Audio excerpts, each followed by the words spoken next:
Good morning, everybody. It's Wednesday, and it's time for our weekly check-in that we call Coffee with PC. That's because I always have my cup of coffee here. Maybe you have yours this morning. Hope your week is going well as we're kind of at this midday and mid-morning of the midday of the week.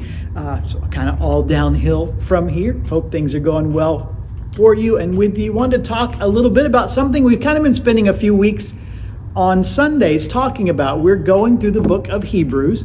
We're in Hebrews chapter 4, bridging over to chapter 5, and there's a concept in there that we've hit on, and I think I've done a decent job of it, but I just thought I'd spend a few minutes today really focusing in on this particular idea because it's so important to the argument of chapters 3, 4, and into 5, and that is the idea of Sabbath or a Sabbath rest. In fact, chapter 4, verse 9, it says this: "There remains then a Sabbath rest for the people of God." Verse 10, "For anyone who enters God's rest also rests from their works, just as God did from his." And so that's been kind of the idea, the warning in chapter 3, that because of unbelief and other things, people failed to enter into God's rest, whether it was the children of Israel in the wilderness, not in the promised land, and even during the monarchy of David. And there's this rest that remains based upon this biblical idea of Sabbath.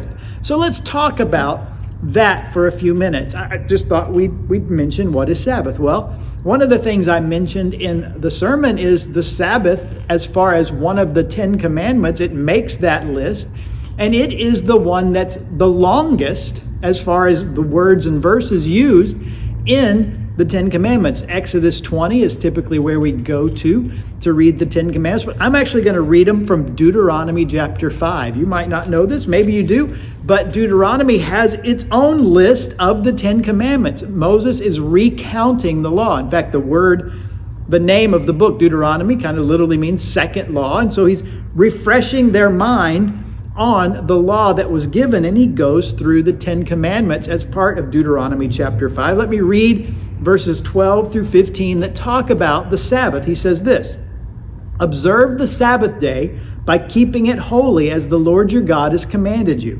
6 days you shall labor and do all your work, but the seventh day is a Sabbath to the Lord your God. On it you shall not do any work, neither you, your son or daughter, your male or female servant, nor your ox, your donkey, or any of your animals, nor any foreigner residing in your towns, so that your male and female servants may rest as you do.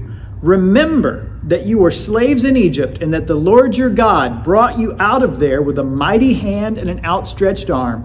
Therefore the Lord your God has commanded you to observe the Sabbath day." So there's this command, one of the top 10, as we kind of say jokingly, in the scriptures, in the Old Testament, in the law, that we should observe the Sabbath day. And so we get over to the book of Hebrews, and we see that the writer of Hebrews is warning the people that throughout history, this idea that God built into the creation order has been missed. This Sabbath, specifically, this Sabbath rest. And so in Hebrews, he's saying it remains for us. So what is then the Sabbath? Here's a definition I really like. Jen Wilkin wrote this. She's written about some of the 10 commandments, or she calls them the 10 words. And this is how she describes Sabbath. And this is a really good definition. It says this: "It's the deliberate cessation of any activity that might reinforce my belief in my own self-sufficiency."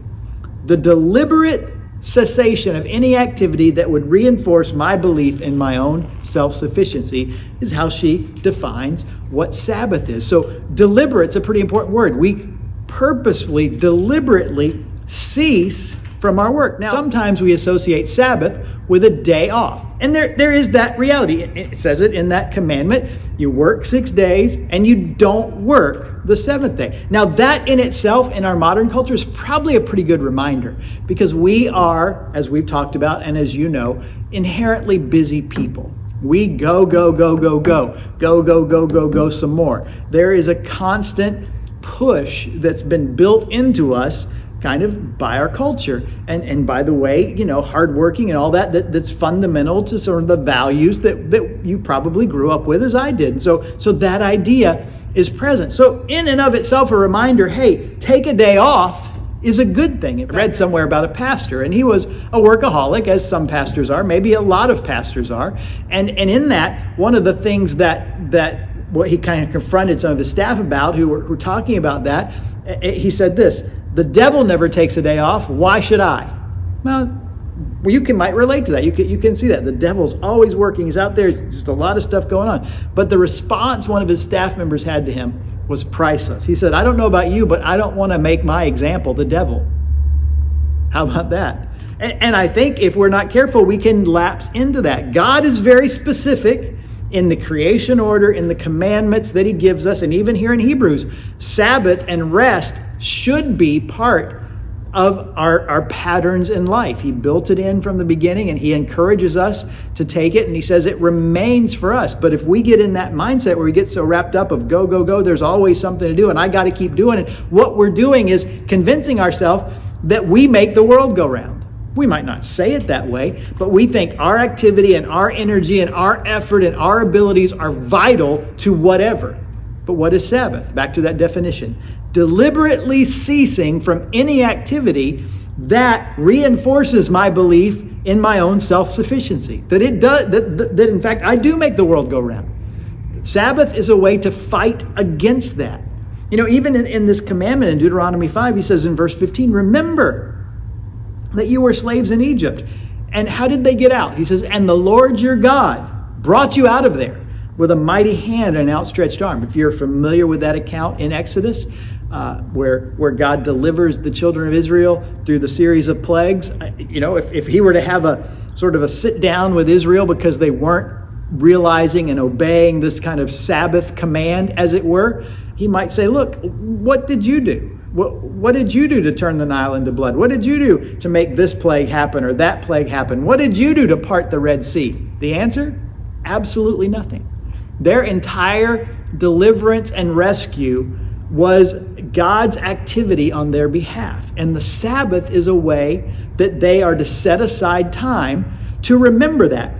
Observe the Sabbath day by keeping it holy, verse 12, verse 15. Because remember, you were slaves in Egypt, but I brought you out. Part of the Sabbath is remembering God is the only one whose activity is ultimately necessary. Mine is certainly for him and for his glory and hopefully for his purposes, but God can do more without me than I can ever do for him. And so Sabbath is a purposeful ceasing from anything that reinforces my own belief in my self-sufficiency. And that is a great way to look at it. So it's more than taking just a day off. It's more than just stopping, although that is part of it and necessary at the high pace and high pressure world we live in. But notice it's observe the Sabbath by keeping it holy. Now, holy literally means different, other, set apart. And that's part of what's happening in this commandment. We're to remember the Sabbath by making it different, by making it other. Yes, part of it by not doing work like on all the other days, but there's also in it the reality that we should, as part of our Sabbath, we should do things to honor God.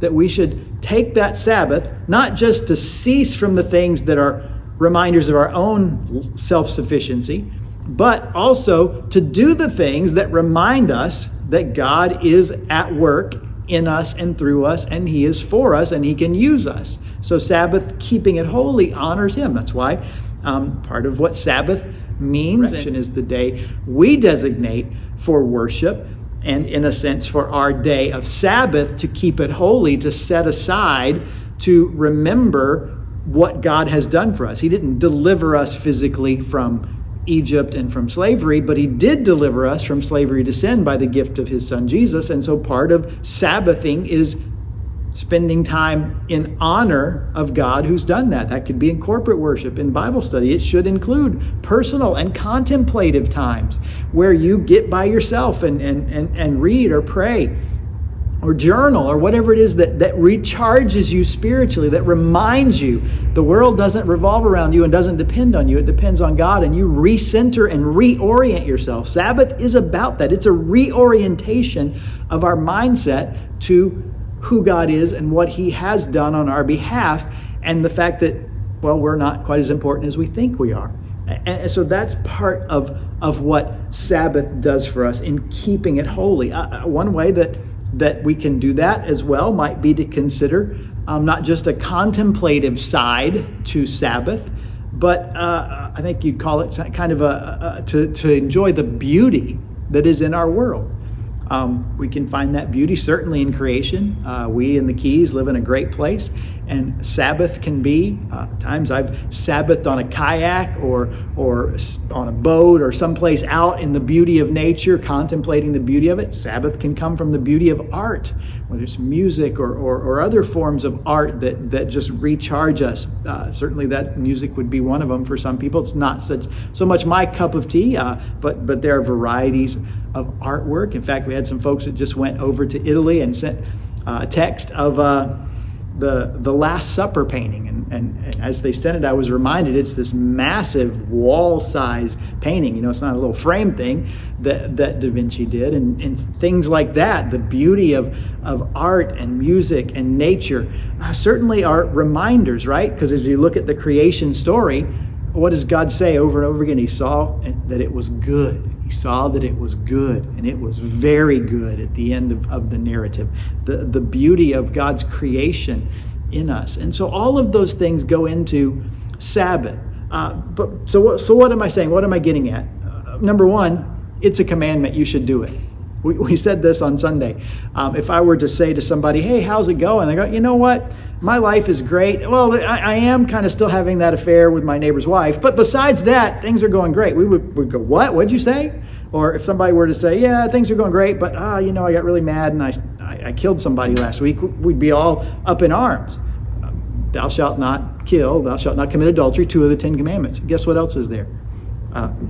You should observe the Sabbath by keeping it holy. So if somebody says to us, yeah, things are going great, I'm just really busy, I can't get a day off, we go, oh, well, that's too bad, man. No, it should elicit in us maybe the same response, because maybe it's showing our belief in our own self-sufficiency and betraying a lack of faith, or back to Hebrews, unbelief that prohibits us from entering in to the rest that God has promised, because there remains a Sabbath rest. So the first thing I'm saying is you need to Sabbath. Now, how and where and why, that's going to vary by person. The things that recharge me and reorient my life to who God is might be a little different than yours, but certainly worship and corporate Bible study and those sorts of things can be a part of it. Time with family and friends and those other believers should be a part of it. But also find those things, the contemplative and the aesthetic, the beauty of the world that can do that. Because in Sabbath, we're reminded life doesn't depend on us. That God loves us. He's acted in history for us, ultimately through Jesus. And we rest on that day of rest in Him. Just like the author of Hebrews says, there remains that Sabbath rest for the people of God. For anyone who enters God's rest also rests from their works, just as God did from His. We have been granted this incredible Sabbath rest from God. My encouragement to you is don't miss it. Don't be like those we're warned about in Hebrews and miss what God has offered to us through what He's done for us, where we rest in Him rather than our own self-sufficiency. So find a way this week to build Sabbath into your life, to cease deliberately from the things that reinforce your belief in your own self-sufficiency, and instead reorient your life toward what God has done for you. All right, I'm going to let you go. I've taken enough of your time this Wednesday morning. Hope you have a great rest of your week, and would love to see you as we keep going into Hebrews chapter 5. Sunday mornings at 9. We'll be right here at our church in Key Largo, or you can join us online, or you can find a good church if you're not in Key Largo, or your own church where you can go and worship together as part of reorienting your life to the goodness and the grace of our great God. Take care, everybody. Hope to see you soon.